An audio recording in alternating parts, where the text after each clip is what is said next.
what is it that gives your life a sense of meaning and purpose? Because once you find that, it puts you in your power place. See, if you know what your life work is, I encourage you to start working on it. If you can't do it all at one time, do just a little bit of it. And if you don't know what it is that you showed up to do, if you don't know why you're here, I encourage you to find out what your purpose is here. What is the meaning of your life? What will be different? Have you ever asked yourself that question? I've done that. I remember coming from a friend of mine's funeral, and I was reflecting on how much time I had left. And I went for a walk in a park thinking about this guy whose life was so promising. And I mean, he wasn't an old guy. He was quite young, in fact. And I thought about all of the things that he said he was going to do, and he never got a chance to do those things. And I started thinking about my own life and how much time I had left to do the things that I would like to do. And at that time, I wasn't sure what my life purpose was, what my life's work was. I wasn't sure about it at that time. And I thought about it quite a lot. I had some idea, but I wasn't convinced, and I don't think I felt worthy. I didn't believe that it could be me to do this kind of work that I'm doing right now. And I say to you that if you begin to take a conscious effort to find out what it is that you're supposed to do, I say that it can literally save your life. I said that it can literally save your life. 85% of the American public, according to recent studies, are going to jobs that they hate, working on jobs that do not challenge them. They get sick thinking about going.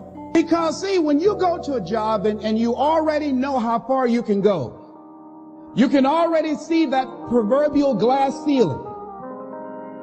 See, when you're going someplace and you already know how much you're going to make, you already know how far you can go, you're in a dead-end position. It erodes your self-esteem. It lowers your sense of yourself. It creates an inner turmoil. It creates an emptiness in you. So I say that your life is worth finding what it is that you're supposed to do. And I'm not saying quit your job. I'm saying find it and do just a little bit of it. Just start working at it just a little bit, but do find out what your work is and hold on to it, and don't let your dream go. Don't let it go. See, and here's something else I want you to begin to look at. Why is it that most people don't pursue their dreams or don't do better than what they're doing if they're capable of doing it? I think that many of us don't go the next step because we don't know what to do yet. And I say that the reason that we don't even explore the possibility of what to do is because subconsciously we don't believe that it can happen for us, and we don't believe that we deserve it. So here's what I'm suggesting. How much time do you spend working on you? How much time do you spend every day working on your dream? In the last 90 days, how many books have you read?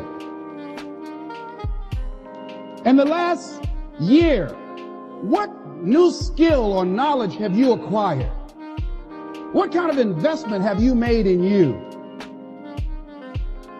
So I'm saying that as you begin to look at where you want to go, if you want to make it today, and things are changing so fast you have to literally run to stand still, I'm saying that you've got to make some conscious effort to begin to work to develop you. Here's something else. Most people are not living their dreams because of fear, ladies and gentlemen. Fear, limited vision, and lack of self-esteem is what keep most people doing things they don't want to do. The same reason that people stay in relationships where they're abused or they're unhappy or it's unfulfilling, they can't see themselves beyond that relationship. They can't see themselves enjoying life without that person. They think that this is all that they can do. The same reason that people get stuck at a certain level in life, they can't see things being better for them. And they think that this is it and this is all they deserve. This is all they've ever seen. It's been passed on to them. And they think that this is it for them. Oh no. I was looking what Dr. Blanton Smiley Blanton, who is a colleague of Dr. Norman Vincent Peale, what he said about fear. He said, fear is the most subtle and destructive of all human diseases. Ladies and gentlemen, fear kills dreams. Fear kills hope. Fear put people in the hospital. Fear can age you. Fear, ladies and gentlemen, can hold you back from doing something that you know within yourself that you're capable of doing, but it will paralyze you. And it seemed like you're in a hypnotic spell. And I ask you a question, what is the benefit? What's the benefit of allowing fear to hold you back? What's the benefit of giving up on yourself, of not stepping out on life and taking life on? What is the benefit for you? What's the plus in that? It's one of the things I had to ask myself. So I didn't want to make any mistakes. I wanted everybody to like me. I wanted to be perfect the first time I did something. It's not going to happen. You're going to make some mistakes. You're going to hurt some folks' feelings. You're going to create some enemies whenever you decide that you want to begin to take life on. You've got to ask yourself, how long am I going to allow this to hold me back? I like what Zig Ziglar says. He said, fear is false evidence appearing real. That is an illusion that we create in our mind. It is a state of mind that can be changed. So let's look at how we can begin to take some steps to restructure that fear, to begin to expand our visions of ourselves, to begin to increase our self-esteem. Webster said that self-esteem means confidence and satisfaction in oneself. Look at your life right now.